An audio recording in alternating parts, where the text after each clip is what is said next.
Voyons maintenant dans quel cas on va requalifier un CDD en CDI. Alors pour comprendre cette vidéo, il faut avoir vu certaines des vidéos précédentes, parce que sinon ça va être un peu compliqué, mais là je vais vous expliquer le régime de cette requalification du CDD en CDI. Alors dans quel cas, d'abord, brièvement, dans quel cas on va requalifier un CDD en CDI? D'abord, et ça c'est le principe fondamental que je vous explique dans toute la série de ces vidéos, je vous ai expliqué que le contrat de travail à durée déterminée ne peut jamais servir à l'employeur pour pourvoir durablement à l'activité normale et permanente de l'entreprise. Donc si le salarié en CDD parvient à démontrer que en réalité l'employeur contrevient à ce principe fondamental du CDD, alors il y aura automatiquement une requalification du CDD en CDI. Ça c'est le premier cas, le cas le plus évident, enfin pas le plus évident à prouver, mais voilà, c'est un cas qui à lui seul permet la requalification du CDD en CDI. Je vous ai également expliqué, lorsqu'on a étudié les mentions obligatoires du CDD, que certaines de ces mentions entraînaient automatiquement la requalification du CDD en CDI, par exemple lorsque le CDD ne définit pas son terme. Parce que dans ce cas-là, on ne sait pas si on est vraiment en présence d'un CDD. Lorsque, pour un CDD de remplacement, on ne mentionne pas le nom de la personne qui est absente, là aussi, il y aura une requalification automatique. Vous avez également des requalifications lorsque le CDD excède les limites qui sont posées par la convention collective ou à défaut par la loi, et c'est le fameux seuil des 18 mois. Donc si vous avez fait une succession de CDD pendant 19 mois, eh bien là, il y a une requalification automatique. Il y a également une requalification automatique lorsque l'employeur méconnaît le nombre de renouvellements possibles dans la limite de cette durée maximale, d'accord? Si la loi prévoit que c'est 2 renouvellements maximum, si l'employeur renouvelle 5 fois un CDD, eh bien dans ce cas-là, il y a une requalification automatique. L'autre cas de requalification automatique que je vous ai expliqué en détail, c'est quand le salarié continue à travailler ne serait-ce qu'une seule journée après le terme qui était fixé dans le CDD. Là, il y a une requalification automatique, nous dit la Cour de cassation. Et enfin, par exemple, je vous ai expliqué tout à l'heure les délais de carence, quand il y a une succession de CDD sur un même poste, mais avec des salariés différents, si l'employeur ne respecte pas le délai de carence et qu'il conclut un CDD pendant ce délai de carence, il y a une requalification automatique de ce CDD en CDI. Mais rappelez-vous ce que je vous avais dit également, c'est qu'il n'y aura pas de requalification automatique lorsque l'employeur a transmis tardivement le CDD au salarié pour signature, d'accord? Il a un délai de 2 jours pour le faire, et dorénavant, en fait, s'il ne respecte pas ce délai, le salarié peut solliciter des dommages et intérêts qui sont plafonnés à 1 mois de salaire. Mais sinon, pour les cas que j'ai évoqués juste au-dessus, il y a une requalification du CDD en CDI. Alors voyons un peu comment ça se passe juridiquement, cette requalification. Pour être exact, on ne dit pas que le CDD devient un CDI, en fait on dit que le CDD devient une relation de travail à durée indéterminée. Et le mécanisme qui permet d'expliquer cette transformation du CDD en relation de travail indéterminée, c'est qu'en fait, on considère qu'il y a une annulation partielle du CDD, on annule juste une clause du CDD qui est le terme du CDD. D'accord ? On maintient le contrat de travail tel qu'il était, simplement on efface la clause relative au terme du CDD.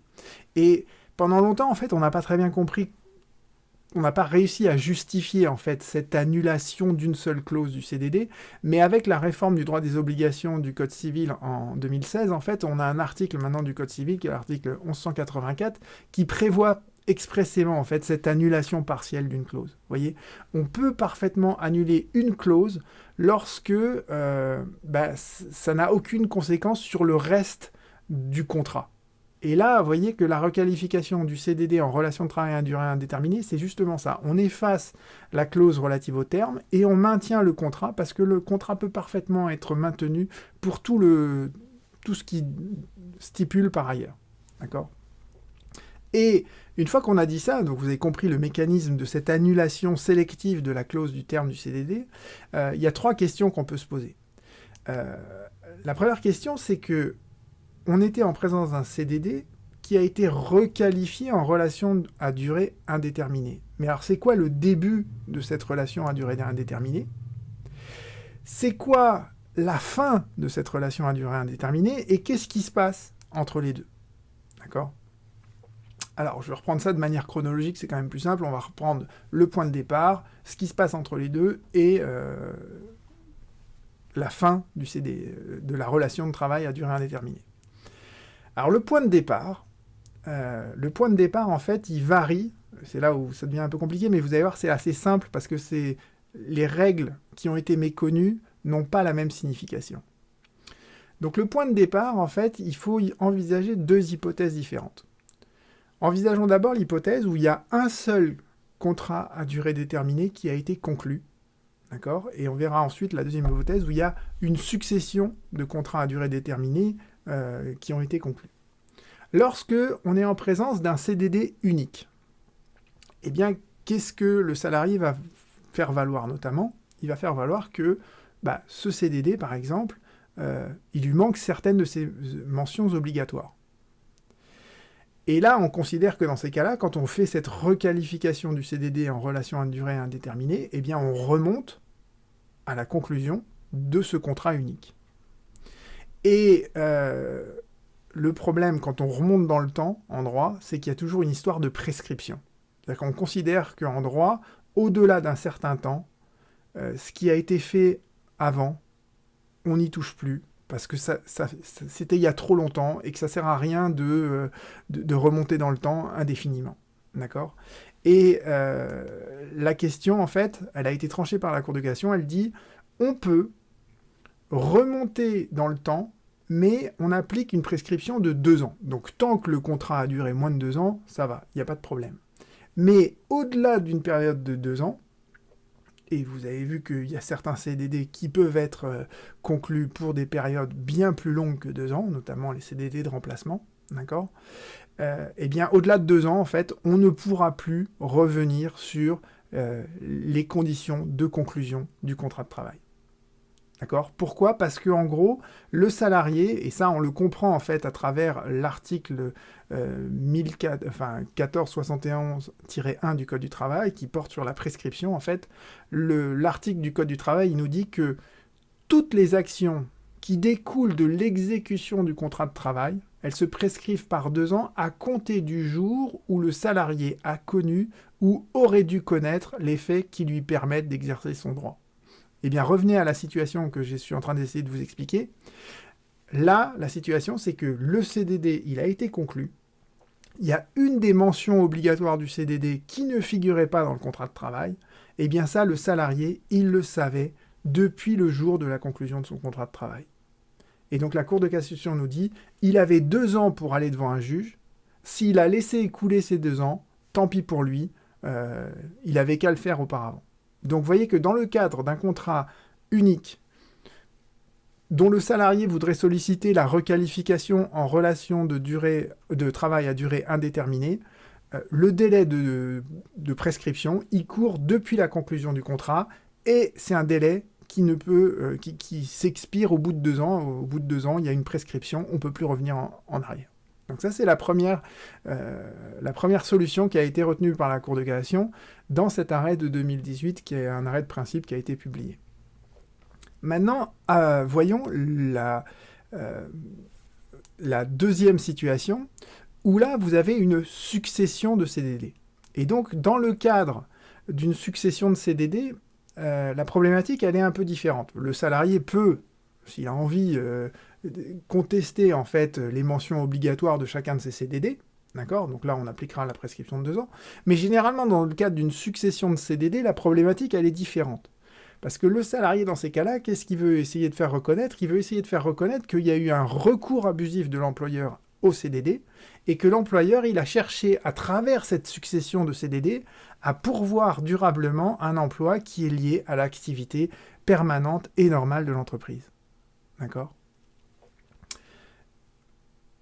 De la même manière, il y a une succession de CDD, d'accord, le salarié il va pouvoir essayer de démontrer que, indépendamment des mentions obligatoires du CDD, en réalité, le motif qui est avancé par l'employeur dans ces CDD, en fait, c'est un motif qui est faux. Par exemple, pour le surcroît temporaire d'activité, le salarié va dire, mais attendez, il n'y a jamais eu de surcroît temporaire d'activité parce que, regardez, cette succession de CDD montre que, eh bien, il n'y a jamais eu de... C'était la marche normale de l'entreprise, en réalité, pour laquelle j'ai été embauché, et dans le cadre de mes différents CDD. Donc vous voyez que dans le cadre d'une succession de CDD, la problématique est différente. Et la Cour de cassation retient que on va faire une requalification de toute cette succession de contrats en une seule relation de travail à durée indéterminée. Et cette relation de travail à durée indéterminée, elle remonte au premier contrat par lequel, qui était irrégulier. D'accord ? Donc on peut remonter dans le temps pendant, il y a des successions de CDD pour certains employeurs comme La Poste par exemple qui durent 18 ans, 25 ans. Donc on va requalifier toute cette succession de CDD en une seule relation de travail à durée indéterminée qui remonte parfois 20 ans en arrière. Mais il y a toujours cette histoire de prescription qui nous préoccupe. C'est-à-dire que le Code du travail dit, pour la régularisation de la rémunération, on peut remonter que 3 ans en arrière. Donc en fait, c'est important de requalifier toute la succession des contrats de travail à durée indéterminée en une seule relation de travail depuis le premier contrat, parce que ça peut jouer notamment sur la prime d'ancienneté, le prime de départ à la retraite, etc. D'accord ? Parce que dans ces cas-là, ça sera une prime calculée sur 25 ans et pas sur les 3 dernières années. En revanche, pour ce qui est des rappels de salaire, là, le Code du travail nous dit on peut remonter que 3 ans avant l'assignation en justice devant le Conseil de prud'homme. D'accord ? Donc pour les rappels de salaire, il y a une prescription qui est plus courte. Et ce qui est important aussi, c'est à partir de quand la prescription commence à courir. Et là, la prescription, elle ne commence pas à courir à compter de la conclusion du dernier contrat, mais elle commence à courir à partir de la rupture du dernier contrat, l'échéance du dernier contrat. Pourquoi ? Eh bien parce que, et c'est ce que nous disait le Code du travail que j'ai cité tout à l'heure dans la diapositive précédente, tout ce qui a trait aux mentions obligatoires du contrat de travail, vous voyez que le salarié, il en a connaissance dès la conclusion du contrat de travail, puisqu'on lui remet ce contrat de travail. En revanche, le fait de savoir si l'employeur pourvoit durablement à un emploi pour l'activité normale et permanente de l'entreprise, ça, le salarié, il ne peut pas le savoir lors de la conclusion du contrat de travail. Il peut peut-être le découvrir pendant l'exécution du contrat de travail, mais c'est surtout à partir de la rupture du contrat de travail qu'il est vraiment en mesure d'apprécier si, tout au long de la relation salariale, l'employeur a fraudé le Code du travail sur le principe du recours exceptionnel au contrat à durée déterminée. D'accord ? Donc vous voyez bien que là, le point de la prescription, en fait, il est décalé à la fin du dernier contrat de travail. Pourquoi ? Parce que le contentieux devant le juge, il est totalement différent. Là, le salarié va essayer de montrer qu'il y a une fraude au contrat à durée déterminée pour pourvoir durablement à l'activité normale et permanente de l'entreprise. Et pour ça, en fait, on se place à la fin du dernier contrat de travail et on remonte dans le temps, sans limite de durée, pour voir si, sur toute cette succession de CDD, l'employeur n'a pas fraudé, en fait, le principe selon lequel le recours au CDD doit être exceptionnel. D'accord ? Donc vous avez compris que le point de départ, en fait, il n'est pas le même selon que l'on se place au regard des mentions obligatoires du contrat de travail, et à ce moment-là, la prescription court dès la conclusion du contrat, ou au motif du recours au CDD, et là, on se place à la fin du dernier contrat de travail dans le cadre d'une succession de CDD. Donc ça, c'était pour le point de départ. Qu'est-ce qui se passe quand on a requalifié, en fait, toute cette relation de travail à durée déterminée ? Eh bien, je vous ai dit, la requalification, ça ne fait qu'une seule chose, ça efface la clause relative au terme du contrat de travail. Mais ça laisse inchangé le reste du contrat de travail. Et donc, c'est ce que nous dit la Cour de cassation, je donne un arrêt, mais il y en a beaucoup de ce point de vue-là, c'est que la requalification d'un CDD en CDI, ça ne modifie pas le contenu du contrat de travail. Donc, par exemple, la durée du travail, elle reste inchangée. D'accord ? C'est pas parce qu'on a requalifié un CDD en CDI que le salarié va pouvoir demander un paiement d'heures supplémentaires, sauf s'il arrive à prouver qu'il a véritablement, il a effectué des heures supplémentaires. Mais ça, c'est une problématique qui n'a rien à voir avec la requalification du CDD en CDI. Et notamment, la Cour de cassation nous le dit à propos des CDD à temps partiel. C'est pas parce que vous avez signé un CDD à temps partiel de 3 jours par semaine que la requalification de ce CDD à temps partiel va vous faire bénéficier d'un CDI à temps plein. D'accord ? Si vous travaillez que 2 jours par semaine, eh bien, on considérera en fait que vous aviez un CDI à temps partiel, une relation de travail à durée indéterminée à temps partiel également. D'accord ? Et donc ça, c'est la première idée. Hein. Quand on requalifie, juste, on efface le terme, mais on ne modifie pas le contenu du contrat de travail en lui-même, on ne modifie pas notamment la durée du travail. Maintenant, dans cette perspective d'une succession de contrats, vous voyez bien que souvent l'employeur, notamment pour le remplacement d'un salarié absent ou pour les CDD d'usage, notamment dans le domaine de l'audiovisuel par exemple, vous avez des successions de contrats avec des périodes qui sont très rapprochées. Et parfois, elles sont séparées juste de 1, 2 journées, 3 journées maximum. D'accord ? Et cette succession de contrats, elle dure pendant des années. Donc la question qui se pose, c'est de savoir, est-ce que ces périodes interstitielles entre 2 contrats, est-ce qu'elles vont être rémunérées ou pas ? Et là, la Cour de cassation a également posé un principe, que vous retrouvez dans plein d'arrêts différents, je vous ai donné le dernier que j'ai trouvé, c'est que le salarié, a priori, il ne sera payé que pour les contrats qu'il a effectués. Il ne sera pas payé pour les périodes interstitielles, sauf s'il arrive à démontrer que, en réalité, il s'est tenu à la disposition de l'employeur de manière permanente, y compris pendant ces périodes interstitielles. D'accord ? Et ça, je vous parlais tout à l'heure de l'audiovisuel, parce que j'ai fait un pourvoi récemment là-dessus, et on voyait que la salariée, en fait, elle était avec des contrats très très courts, une succession pendant 3 ans où elle était embauchée, vous voyez, à chaque fois il y avait 1 jour ou 2 de coupure, mais elle avait réussi à prouver que pendant ces jours de coupure, elle envoyait encore des emails à son employeur pour une émission qu'elle était en train de réaliser, etc. Et donc là, en fait, on a réussi à démontrer que pendant les périodes interstitielles, même s'il n'y avait pas de contrat de travail qui était conclu, la salariée se tenait à la disposition de l'employeur, elle continuait à travailler un peu sur ses projets, et donc il y a eu un rappel de salaire sur toute la durée, là pour le coup, y compris pour les périodes interstitielles, et pendant ces périodes interstitielles, elle a été rémunérée comme elle l'était dans le cadre des contrats qu'elle avait conclus, qui étaient des contrats à temps plein. D'accord ? Donc voilà pour les effets de la requalification entre le début de cette requalification et la fin de et le terme en fait de cette relation de travail à durée indéterminée.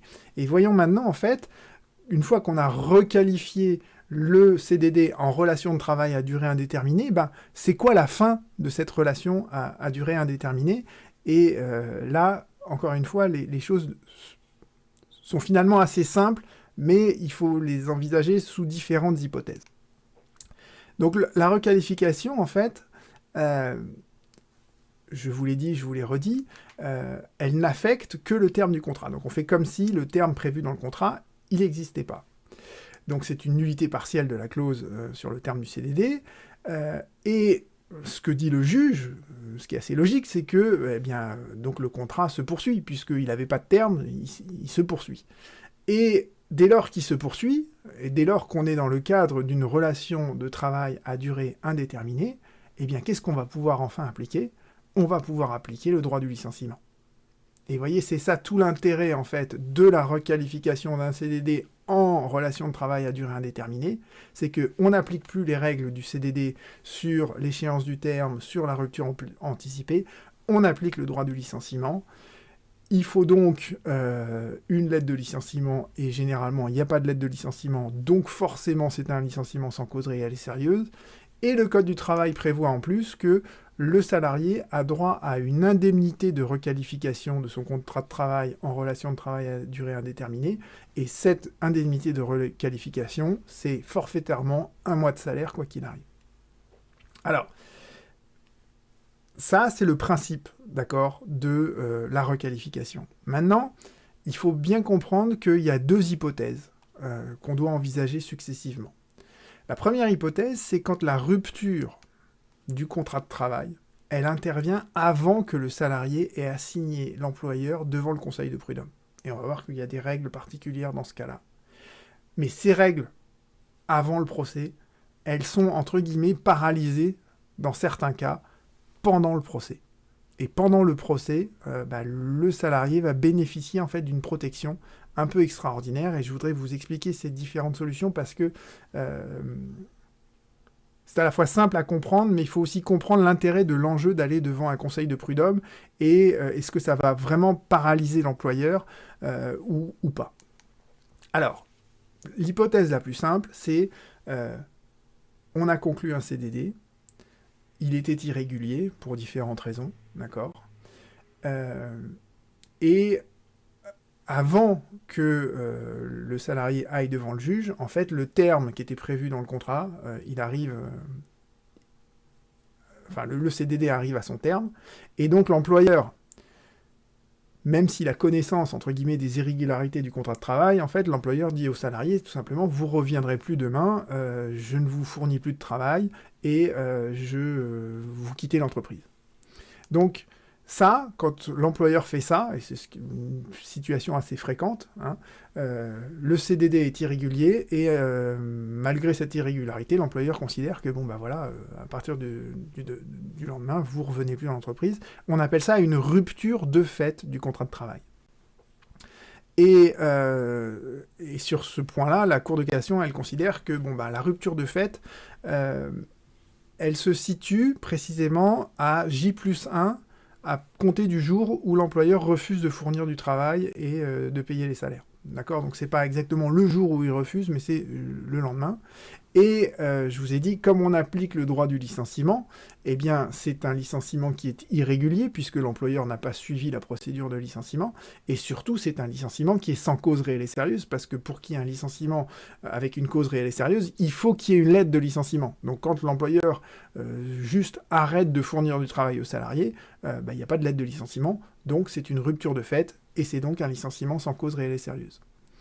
Éventuellement, comme on applique le droit du licenciement, le salarié peut prétendre que le licenciement il est nul, d'accord ? Et dans ce cas-là, en fait, on retombe sur les cas classiques de la nullité du licenciement. Il faut qu'il prouve, par exemple, qu'il était victime de harcèlement moral, qu'il était victime d'une discrimination, ou même que l'employeur a voulu porter atteinte à une de ses libertés fondamentales. Je vous renvoie là-dessus sur toute la problématique de la nullité du licenciement. D'accord ? Mais a priori, voilà, la situation est claire. L'employeur, à un moment donné, pensant que le terme du contrat est arrivé, arrête de fournir du travail, cesse de payer les rémunérations, on applique le droit du licenciement, et c'est un licenciement a priori, nécessairement sans cause réelle et sérieuse, et éventuellement, il peut être nul si on est dans un cas de nullité, et dans ce cas-là, si le licenciement est nul, on n'applique pas les barèmes Macron. Alors, il se peut... Et ça s'est produit, d'accord, que l'employeur, il a conscience, en fait, de l'irrégularité du CDD, qu'il est peut-être pas tout à fait clean dans la manière dont il a eu recours à des CDD. Donc l'employeur peut parfois envoyer une lettre de rupture au salarié. D'accord ?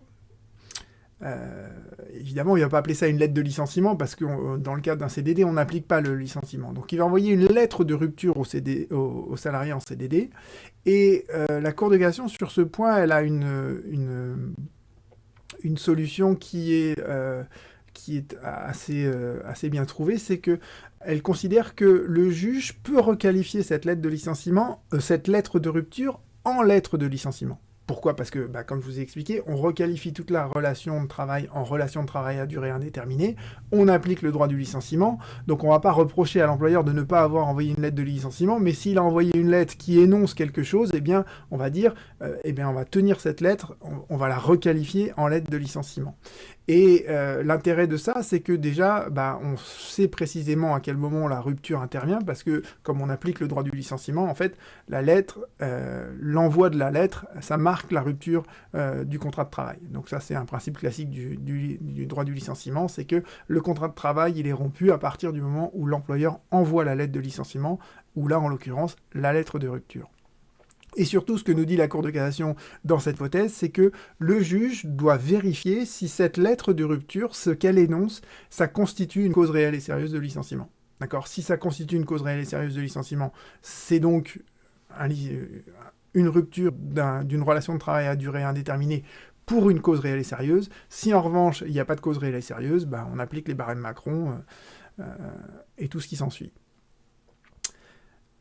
Hypothèse qui peut également se présenter, c'est que la lettre de rupture qu'envoie l'employeur au salarié, elle mentionne l'intention du salarié de la signer en justice. D'accord ? C'est-à-dire que le salarié a clairement annoncé à l'employeur qu'il considérait que le CDD était irrégulier pour telle et telle raison, et donc il annonce à l'employeur qu'il va la signer en justice, et l'employeur mentionne ça dans la lettre de rupture. Alors là, en fait, c'est une solution... c'est un arrêt d'ailleurs que j'ai obtenu devant la Cour de cassation, mais c'est une solution qui a été dégagée par la Cour de cassation dans le cadre d'un CDI. La solution que la Cour de cassation a retenue dans le cadre du CDI, elle est parfaitement transposable au CDD. Et dans ce cas-là, que nous dit la Cour de cassation ? En fait, c'est un arrêt donc du 21 novembre 2018, elle nous dit que quand la lettre de rupture, elle fait référence à l'intention du salarié d'aller en justice, eh bien, le licenciement, il est nul. Pourquoi ? Parce que l'employeur, il a voulu porter atteinte à la liberté fondamentale du salarié de saisir un juge. D'accord ? Et dans ce cas-là, la Cour de cassation nous dit, le simple fait que la lettre de rupture fasse référence à l'intention du salarié de saisir le juge, ça emporte la nullité de la rupture, quoi qu'il arrive, sans même qu'on examine les autres griefs qui sont énoncés dans la lettre de rupture. C'est ce qu'on appelle en fait un motif contaminant, c'est-à-dire que dès lors qu'on mentionne ce motif, que le salarié a l'intention de saisir un juge, le licenciement, quoi qu'il arrive, il est nul. Et dans ce cas-là, en fait, eh bien, le CDD, il a été requalifié en relation de travail à durée indéterminée, et la rupture, dans la lettre de rupture, en fait, elle est nulle, donc le contrat, la relation de travail à durée indéterminée se poursuit. D'accord ? Voilà. Donc vous avez les deux hypothèses avant le procès. Quand il y a une lettre de rupture, le juge considère que c'est une lettre de licenciement et il recherche une cause réelle et sérieuse. Mais si par malheur, l'employeur mentionne que le salarié a l'intention de la traire en justice, alors à ce moment-là, cette lettre de rupture, on n'en tient pas compte, on considère qu'elle est nulle et le contrat de travail se poursuit. Donc ça, c'était tous les cas, toutes les hypothèses d'une rupture qui interviendrait avant le procès.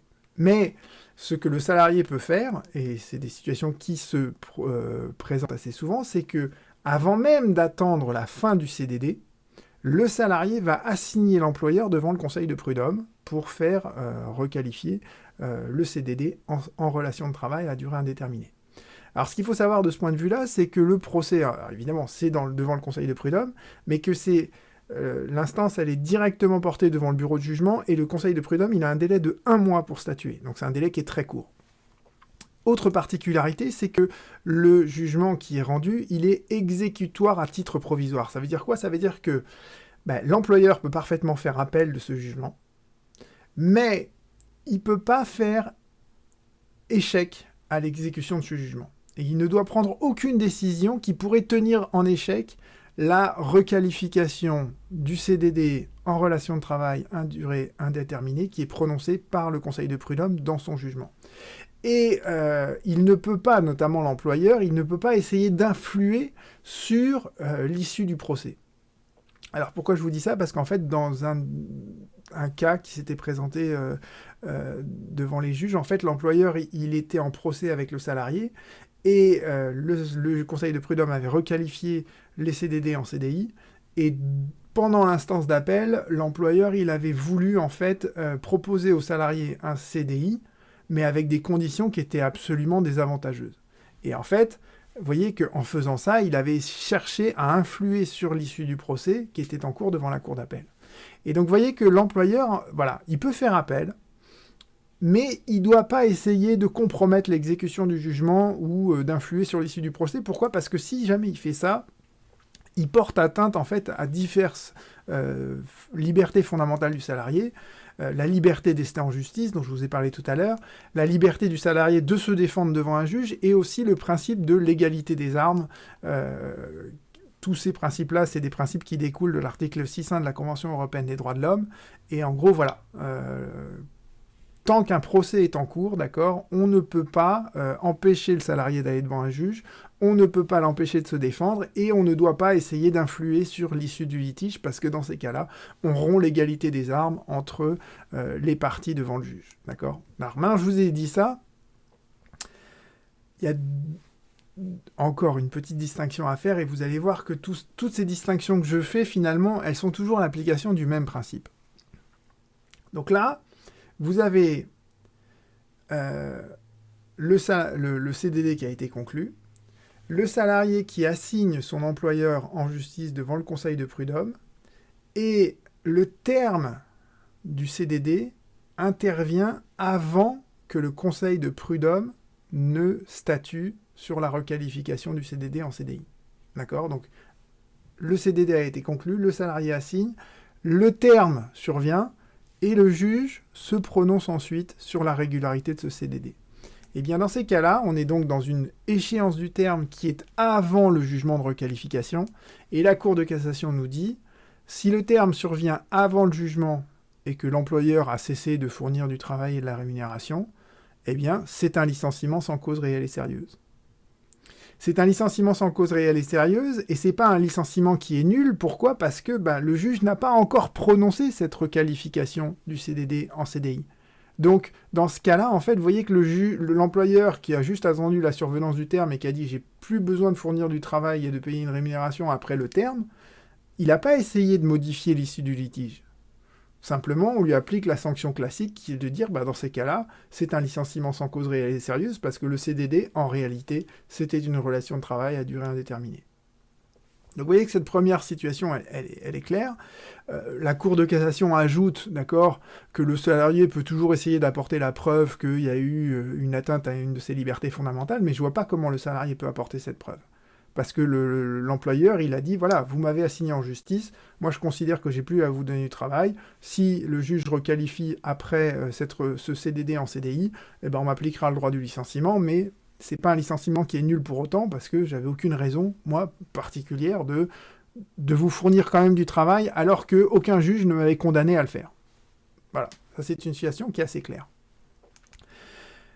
Voyons maintenant l'hypothèse où le CDD a été conclu, le salarié assigne l'employeur en justice, le juge, le conseil de prud'homme, requalifie le CDD en CDI, et l'employeur prétend que le terme étant arrivé à échéance, il n'a plus besoin de fournir du travail au salarié.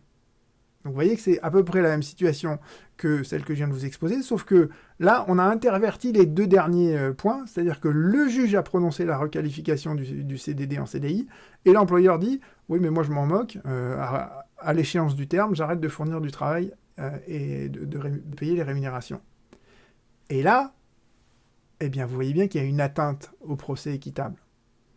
Parce que en prétextant que l'échéance du terme dispense l'employeur de fournir du travail et de payer le salarié, l'employeur, en fait, il essaye d'influer sur l'issue du litige et il ne tient pas compte du jugement du conseil de prud'homme. Or, je vous ai dit, le jugement du conseil de prud'homme, il est exécutoire par provision, c'est-à-dire que l'employeur, il est tenu de respecter ce jugement. Donc, dès lors que le juge a prononcé la requalification du CDD en CDI, l'employeur ne peut plus se prévaloir du terme. Pourquoi? Parce que tout simplement, ce terme, on l'a effacé. C'est la nullité partielle dont je vous ai parlé tout à l'heure. D'accord? On considère que le contrat de travail, il est maintenu pour tout le reste, mais il n'y a plus de CDD parce qu'il n'y a plus de terme, parce qu'on a effacé le terme. Donc dans ce cas-là, en fait, on considère que la rupture du contrat de travail est nulle, et donc si la rupture du contrat de travail est nulle, ça veut dire que le contrat se poursuit. D'accord? Donc ça, c'était les deux cas, et c'est la deuxième solution, c'est donc un arrêt de la Cour de cassation de 2013 que j'ai oublié de vous afficher, mais que vous voyez apparaître à présent. Maintenant, voyons, parce que je vous ai expliqué ce qui se passe devant le conseil de prud'homme, voyons ce qui se passe devant la cour d'appel. Ou en tout cas, ce qui se passe en fait après la requalification du contrat de travail à durée déterminée en relation de travail à durée indéterminée.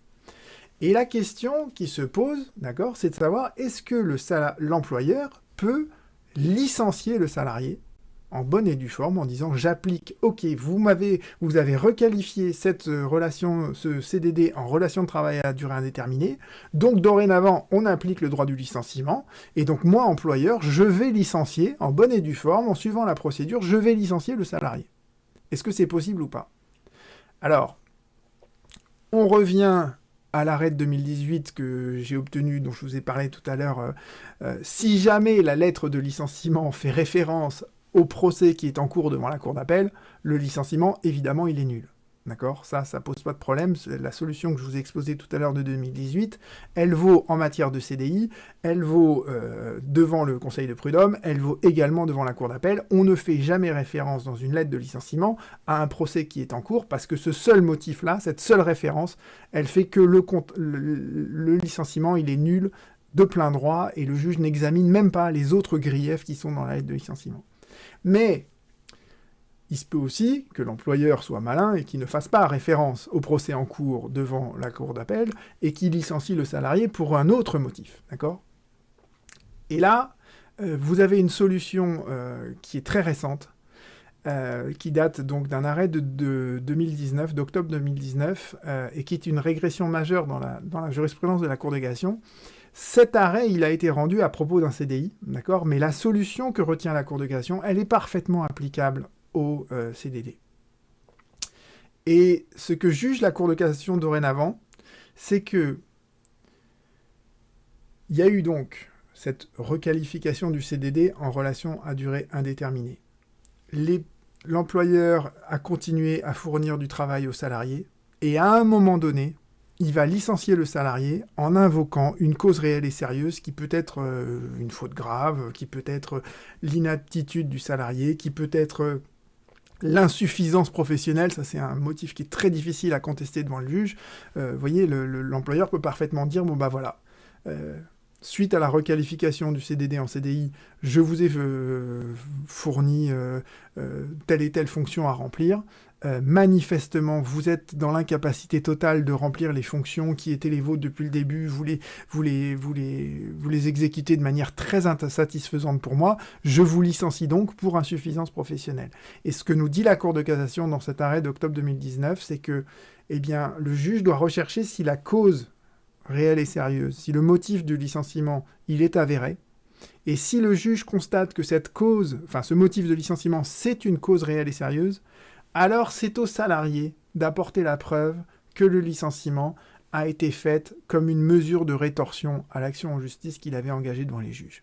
Et là, c'est une preuve qui est absolument terrible, enfin très difficile à apporter. Pourquoi? Parce que vous voyez bien qu'une fois que le juge il a dit, dans la lettre de licenciement, il y a une cause réelle et sérieuse qui est tangible, que je vérifie, que je trouve avérée, comment le salarié peut prouver qu'en dépit ou en faisant abstraction de cette cause réelle et sérieuse, en réalité, l'employeur a voulu le licencier comme mesure de rétorsion à l'action en justice qu'il avait engagée. Donc cet arrêt en fait, de 2019, à mon avis, il est très problématique au regard de la charge de la preuve qu'elle fait peser sur le salarié. Donc voilà pour toutes les requalifications devant tout au long du procès.